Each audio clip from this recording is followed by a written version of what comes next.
সেটা তাকে চিন্তা করতে হবে।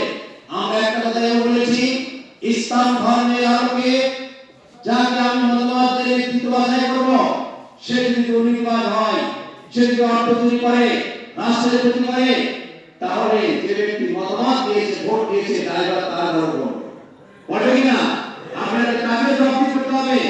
আর যে ব্যক্তি নেতা হলো, সে যদি ভালো কাজ করে, দেশ ও জাতির সাথে কাজ করে, তার যারাও কিন্তু আপনাদের যে ব্যক্তি মতামত দিয়েছে, ভোট দিয়েছে, সেও পাবে।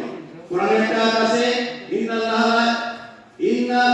ইন্না ইয়াকুম ফাতুল আমানাতিল আনহা ওয়া জাহাকাতু বাইনান নাস তাহু বিল আদল সূরা 58 নম্বর আয়াত। আল্লাহ কোরআন বলেন, তোমাদের নির্দেশ প্রদান করা হচ্ছে, ইন্না ইয়াকুম আন ফাতুল আমানাতিল আনহা, তোমাদের মতামত এবং জাতির বিরুদ্ধে সিদ্ধান্ত নেয় হত্যা, রাজনীতি, খুনের সাথে জড়িত সেই ব্যক্তিকে দামে নেতা বানায়, আখিরাতে পরপরের জীবনে আমাদের তার জন্য জবাবদিহি করতে হবে।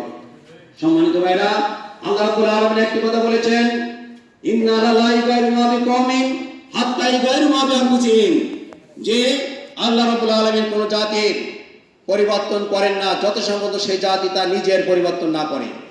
আমরা যদি আমাদের নিজেদের পরিবর্তন করতে সিদ্ধান্ত না গ্রহণ করে, আমরা যদি সৎ নেতৃত্ব বাছাই করার ক্ষেত্রে সিদ্ধান্ত না নিই, এমনিতেই কিন্তু সেখানে নেতৃত্বের পরিবর্তন হবে না।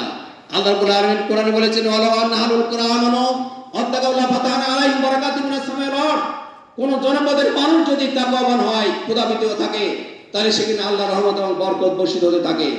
সম্মানিত ভাইরা, আমি আজকে বলতে চাই যে নেতৃত্ব বাছাইয়ের ক্ষেত্রে, ভোট দেওয়ার ক্ষেত্রে আমাকে আপনারা ভোট দেবেন এটা আমি বলতে চাই না। আমি বলতে চাই অভয়নগর বাগারপাড়ার জনগণের উন্নয়নের জন্য যার মধ্যে তাকওয়া আছে, আল্লাহর ভয় আছে, আখিরাতের ভয় আছে, যে দুর্নীতিবাজ না, চাঁদাবাজ না, দখলবাজ না, আপনারা তাকেই ভোট দিবেন। তার যার যোগ্যতা আছে, যার ভিতরে যোগ্যতা আছে, দেশপ্রেম আছে, মানবিকতা আছে, মানবতার জন্য যে ব্যক্তি কাজ করতে চায়, সন্ত্রাস, দুর্নীতি, চাঁদাবাজ থেকে যে ব্যক্তি মুক্ত, আপনার তাকে নির্বাচিত করে এমপি তৈরি করবেন, আপনাদের কাজে লাগবে। আমি একটি কথা বলেছি, আমি ভোট পাই আর না পাই, আমি যশোর জেলা জামাত ইসলামের আমির হিসেবে আমি বলেছি, এই জনগণের পাশে আমি ছিলাম, আছি এবং থাকবো। অসংখ্য জায়গায় চাঁদাবাজদের বিরুদ্ধে আমি কথা বলেছি। আপনাদের নোয়াপাড়ার এই ব্যবসায়ের ক্ষেত্রে চাঁদাবাজ হয়েছে, আমি বারবার আইন শৃঙ্খলা কমিটির মিটিং এ কথা বলেছি, প্রশাসনকে আমি বলেছি আগামী রবিবারে মিটিং আছে, এই রবিবারে আমি সেখানে বলেছি, আমি আবার কথা বলবো যে আমার এসপি সাহেব, আমার এখানকার প্রশাসন, আমি এই এসপি সাহেব কয়েকদিন আগে বলেছি যে আপনারা কি ভূমিকা পালন করছেন। প্রকাশ্যে চাঁদাবাজি হচ্ছে, সেখানে দখলবাজি হচ্ছে, সেখানে বোমা হচ্ছে, আপনাদের দায়িত্বটা কি? আপনাদেরকে অবশ্যই সেখানে জনগণের পাশে থাকতে হবে, ব্যবসায়ীদের পাশে থাকতে হবে। নোয়াপাড়া হচ্ছে বাংলাদেশের ভিতরে একটি গুরুত্বপূর্ণ ব্যবসায়ী কেন্দ্র। এই কেন্দ্র যদি ক্ষতিগ্রস্ত হয়, দেশের অর্থনীতি ক্ষতিগ্রস্ত হবে। ব্যবসায়ীরাই দেশের অর্থনীতিকে সমৃদ্ধিশালী করার জন্য সব থেকে বড় ভূমিকা পালন করে। তাদের যা ইনকাম, সেখান থেকেই আমাদের দেশের মাথাপিছু আয় বৃদ্ধি পায়। কাজে নোয়াপাড়া এই জায়গাটাকে আপনাদের সেভ করতে হবে। আমি বারবার বলেছি, আমি আবারও বলবো।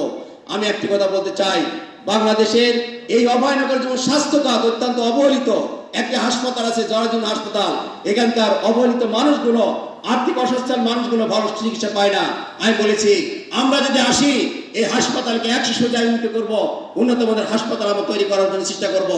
অভয়নগরের এই নোয়াপাড়া এই জায়গাকে ব্যবসা বাণিজ্যের একটি সুন্দর পরিবেশ তৈরি করবো ইনশাল্লাহ।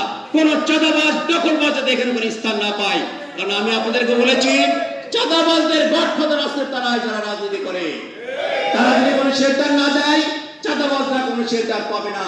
তারা চাঁদাবাজি করছে, দখলবাজি করছে, বোমাবাজি করছে, নোয়াপাড়ার ব্যবসায়ীদের অজানা কিছু নেই। কিন্তু আমি বলতে চাই, জামাত ইসলামের একজন কর্মী 5 আগস্টের পর থেকে এ পর্যন্ত আপনারা কি দেখেছেন কারোর বাড়ি দখল করেছে, হাওর দখল করেছে, বাওর দখল করেছে, হাট দখল করেছে, ঘাট দখল করেছে, চাঁদাবাজি করেছে? আমাদের সংখ্যালঘু সম্প্রদায়ের পরে কোন চোখ লাগিয়ে কথা বলেছে? কোন প্রমাণ আছে? জামাত ইসলামের কাছে দেশ নিরাপদ। আমাদের সংখ্যালঘু সম্প্রদায়ের অনেকে বলে জামাত যদি ক্ষমতা আসে বোরকা পড়তে মহিলাদেরকে সিঁদুর করতে পারবে না। ভ্রান্ত কথা বলে মানুষকে আর বিভ্রান্ত করা যাবে না। আমরা বলেছি যার যে ধর্ম আছে সেই ধর্ম স্বাচ্ছন্দ্যের সাথে সে পালন করবে। আমাদের ভাইয়ের একটা কথা বলেছেন, কেন ধর্ম পালন করার সময় পুলিশ থাকবে, লাঠিয়াল বাহিনী থাকবে? আমাদের যুক্তি তাই। আমাদের জবাবও বলেছেন আমরা সেই বাংলাদেশ তৈরি করতে চাই যেখানে আমাদের সংকল্প সম্প্রদায় তাদের পূজা পালন করবে, কোনো পুলিশ থাকবে না, নিজেরাই নিরাপত্তার সাথে সুন্দরভাবে আনন্দের সাথে উৎসাহের সাথে পালন করবে। কেন সেখানে আমাদের নিরাপত্তার ব্যবস্থা করতে হবে? আমরা যখন নামাজ পড়ি, আমরা যখন ঈদের নামাজ পড়ি, সেখানে কি পুলিশের প্রয়োজন হয়? তাহলে আমাদের হিন্দু ভাইদের ধর্ম পালন করার সময় কেন পুলিশ যাবে, কেন সেখানে আনসার যাবে? আমরা সেই পরিবেশ তৈরি করতে চাই যেখানে আনসার লাগবে না, পুলিশও লাগবে না, যেখানে যার ধর্ম সে আনন্দের সাথে উৎসাহের সাথে পালন করতে পারে। সম্মানিত ভাইরা, আমি কথা অনেক হয়ে গেছে, আমি আর কথা বাড়াতে চাই না। আমি আপনাদের সবাইকে যারা এখানে এসেছেন, যেহেতু অনেক সময় আমাদের আজান হয়ে গেছে, আজকে যারা আমাদের এখানে এসেছেন, আমি জেলা জামাত ইসলামের পক্ষ থেকে আপনাদের সবাইকে ধন্যবাদ জানাতে চাই, মোবারকবাদ জানাতে চাই। আর সর্বশেষ একটি কথাই বলবো, জামাত ইসলামের যে বক্তব্য, জামাত ইসলামের চিন্তা, আমরা বৈষম্যবিরোধী ছাত্র আন্দোলনের যে স্লোগান ছিল বৈষম্যহীন বাংলাদেশ, মানবিক বাংলাদেশ, একটি ইনসাফভিত্তিক বাংলাদেশ, আমরা সেই বাংলাদেশ তৈরি করব।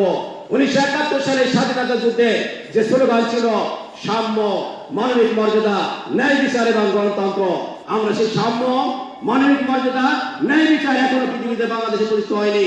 সেই সাম্য, মানবিক মর্যাদা